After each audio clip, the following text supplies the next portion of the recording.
ব্রাহ্মণবাড়িয়ার নবীনগরে খালের পানিতে পাওয়া গেল একটি প্রাইভেট কার। স্থানীয় একজন লোক মাছ ধরতে যায়।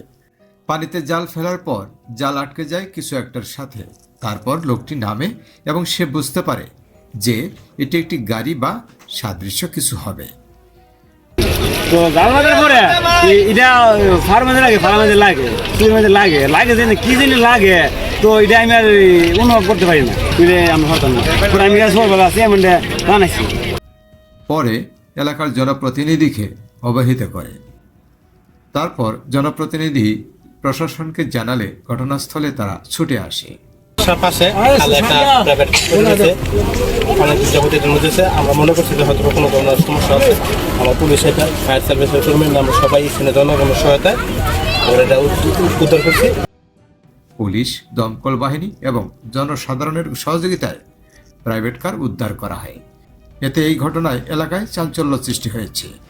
পুলিশ ধারণা করছে হয়তো লোকচক্ষুর আড়ালে দুর্ঘটনায় পরে এই ঘটনা ঘটে থাকতে পারে।